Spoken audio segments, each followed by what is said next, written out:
Une fois n'est pas coutume, Jean-Marc, vous allez revenir sur le déficit commercial. Oui, absolument. Et ça peut paraître surprenant, mais d'une certaine façon, il y a un lien quand même avec l'affaire des retraites, puisque, je le dis, personne ne peut le contester, nous ne travaillons pas assez. C'est le président de la République qui nous l'a dit aussi le 31 décembre, c'est encore la CPME qui le disait ce matin, personne ne peut le contester, mais est-ce qu'il y a un moyen objectif de le mesurer? Est-ce qu'on peut considérer que, indépendamment des déclarations de principe, l'absence de travail, le manque de travail se traduit dans notre vie quotidienne? Eh bien, ça se traduit par le fait que nous vivons au-dessus de nos moyens, c'est-à-dire que nous importons plus que nous exportons. C'est-à-dire que pour satisfaire nos attentes en termes de consommation, on ne peut plus s'adresser à notre appareil productif, on est obligé d'aller chercher à l'extérieur.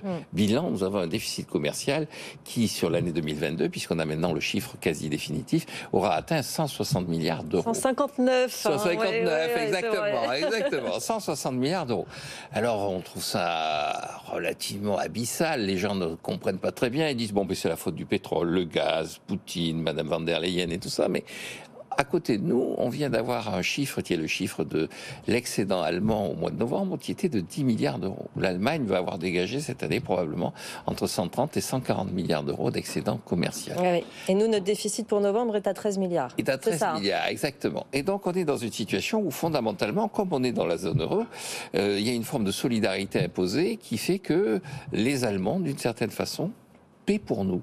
Grosso modo, les exportations françaises qui ne sont pas au rendez-vous sont assurées par les Allemands. Les exportations allemandes paient les importations françaises.